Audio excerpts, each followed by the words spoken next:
dialah Fatimah radhiyallahu anha, pernah merasakan sebagian dirasakan oleh ibu-ibu, ya, yaitu kepayahan dalam ngurusi rumah tangga.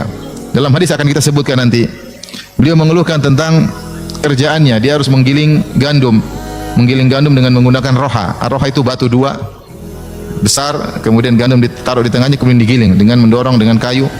Batu tersebut didorong, perlu tenaga, ya. Zaman dulu nggak ada mesin, nggak ada listrik, maka dorong dengan manual, ya, menggiling gandum sehingga menjadi tepung, sampai akhirnya tangan yang tadinya lembut, tadinya halus, menjadi tidak halus lagi, ya, jadi kasar, ya, taqatta, yaitu kerut, ya. Dan seperti itu yang tidak disukai oleh wanita. Wanita ingin jari-jarinya lentik, ya atau tidak? Wanita ingin tangannya halus, ya. Semua wanita ingin seperti itu, ya. Zaman dulu nggak ada body lotion, nggak ada, ya. Sehingga Fatimah radhiyallahu anha tangannya berubah, ya, karena dia menggiling gandum. Kemudian dia juga ta'jin, yaitu membuat adonan, mengambil gandum setelah digiling jadi tepung, dibikin adonan. Wa tukhabbis, kemudian dia juga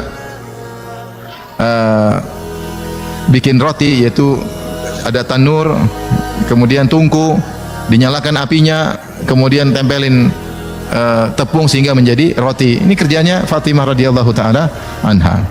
Itu melakukan kegiatan-kegiatan kerjaan di rumah untuk ngurusin suaminya Ali bin Abi Thalib radhiyallahu taala anhu. Dan qadarullah, Ali bin Abi Thalib bukan orang kaya, sehingga dia tidak mampu untuk membeli budak untuk membantu istrinya. Dan demikian juga di antara pekerjaan Fatimah radhiyallahu taala anha, beliau mengambil air, membawa air di timba, ya.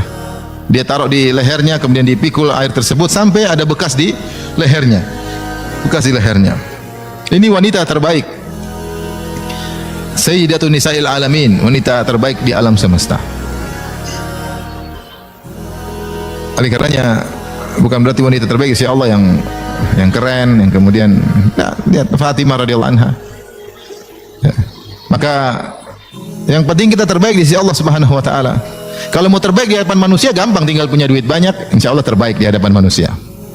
Tapi kalau kita mencari validasi dari Allah Subhanahu wa taala, bukan begitu caranya. Tidak harus jadi orang kaya, tidak harus jadi wanita cantik, tidak harus. Semampunya kita bertakwa kepada Allah. Di antaranya dengan mengurusi kegiatan rumah tangga. Fatimah radhiyallahu anha sampai mikul air, taruh di lehernya, ngangkat timba sampai kemudian lehernya ada bekasnya. Kemudian beliau menyapu rumah sampai bajunya penuh dengan debu, dan beliau nyalakan api sampai bajunya tidak rapi lagi karena terkena asap, dan beliau ditimpa dengan kesulitan.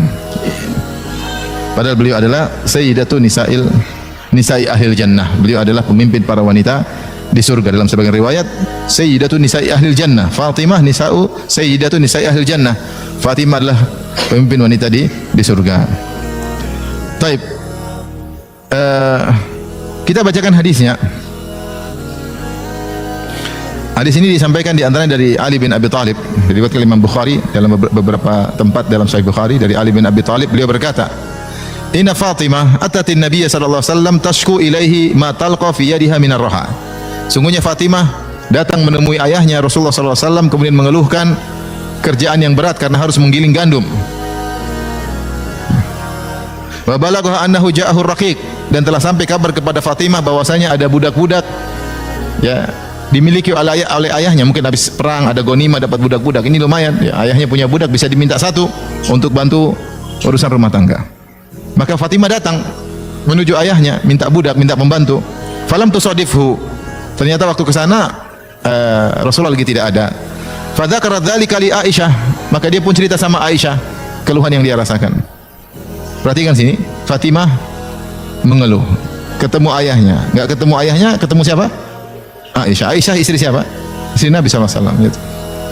Ibu tirinya Fatimah radhiyallahu anha. Sehingga sering dalam beberapa hadis Fatimah ketemu Aisyah, Fatimah ketemu Aisyah. Sehingga hubungan mereka hubungan yang baik, tidak seperti yang digambarkan oleh orang-orang Syiah bahwasanya Aisyah sama Fatimah bermusuhan. Ini semua omong kosong, ya. Akhirnya dia tidak ketemu ayahnya. Falamma jaa akhbarathu Aisyah. Ketika Rasulullah datang, maka Aisyah radhiyallahu anha lapor kepada suaminya. Akhirnya Rasulullah SAW pun datang menemui Ali dan Fatimah. Kata Ali bin Abi Thalib yang menceritakan hadis ini, Ali bin Abi Thalib. Ini ceritakan setelah Rasulullah meninggal tentu hadis ini. Dan dia tidak ada nyinggung-nyinggung keburukan Aisyah radhiyallahu anha, sama sekali enggak ada. Bahkan dia bercerita bagaimana Fatimah minta tolong Aisyah untuk menyampaikan kepada siapa? Kepada Rasulullah SAW. Faja'ana wa qad akhadna madaji'ana. Maka Rasulullah SAW pun akhirnya datang nyusul ke rumah kami. Sementara kami sudah mau tidur. Fadhahabna nakum, kami ingin bangkit menemui Nabi. Faqala ala makanikuma, kata Rasulullah SAW, udah jangan bangkit, biar aja situ. Rasulullah yang datang menemui mereka. Faja'a faqa'ada baini wa bainiha. Faqa'ada baini wa bainaha. Maka Rasulullah SAW pun masuk. Kami sedang tidur, Rasulullah masuk di tengah-tengah kami. Datang, duduk di antara putrinya dan mantunya. Bahkan menjulur sampai kaki mereka bergabung, tubuh mereka bergabung. Maka Rasulullah SAW berkata, dan dia tahu bahwasanya putrinya susah, ya, kerja berat, dia tahu. Dan dia sangat sayang kepada putrinya. Dan tidak ada dari keluarganya, dari Khadijah, yang tersisa kecuali cuma putrinya ini satu-satunya. Ya. Semuanya sudah pada meninggal.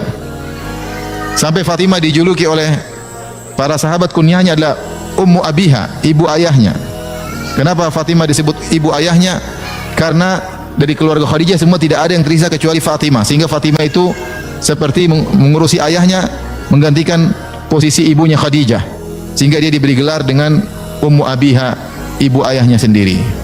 Makanya dalam riwayat ketika Rasulullah SAW terluka dalam perang Uhud, siapa yang ngurusin? Yang ngurusin Fatimah. Yang merawat Nabi SAW Fatimah. Ali pun radhiyallahu anhu mengeluh tentang dadanya yang sakit. Maka dia pernah bercerita hal ini kepada istrinya Fatimah tentang kondisinya dan rasa letih yang dia rasakan. Dan dia minta Fatimah untuk pergi ke bapaknya, minta membantu.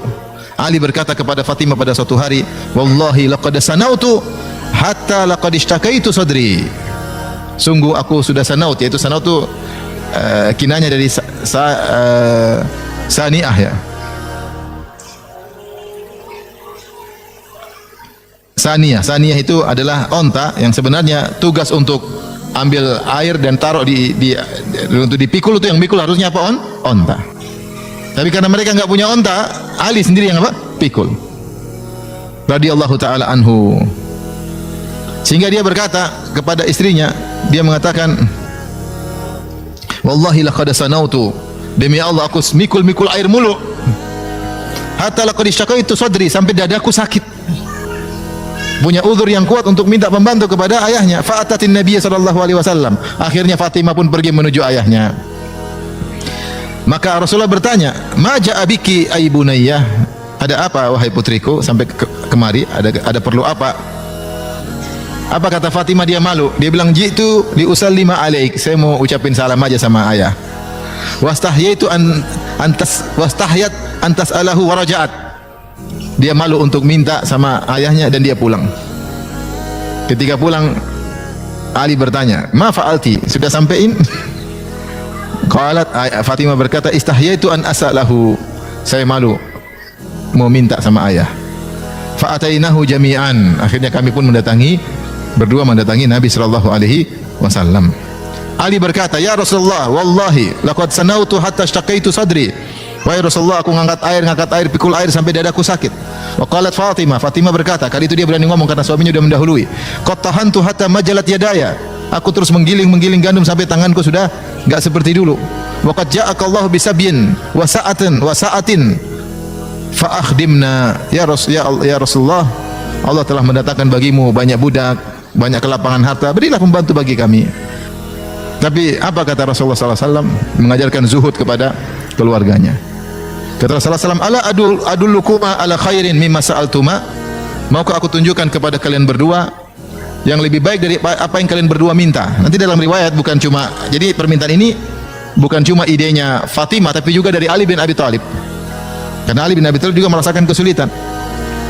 Maka Rasulullah mengatakan, "Maukah aku tunjukkan kepada kalian berdua suatu perkara yang lebih baik daripada yang kalian berdua minta?" Itu kalian berdua minta pembantu, minta budak.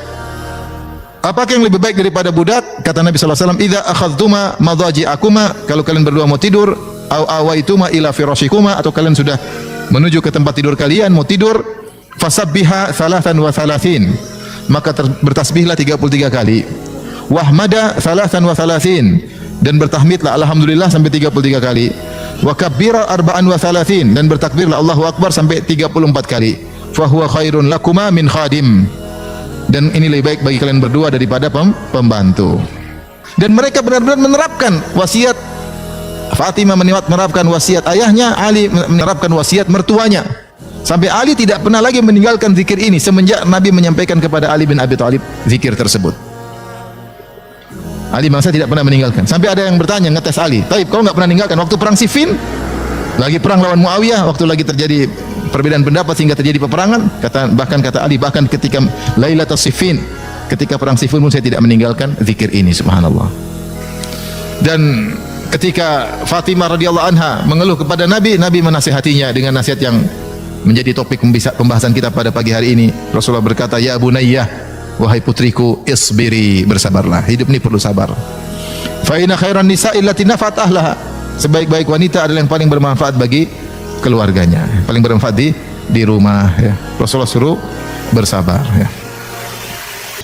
Demi Allah, aku tidak akan berikan kepada kalian pembantu, budak saya berikan kepada kalian berdua, sementara aku biarkan penghuni Suffah kelaparan.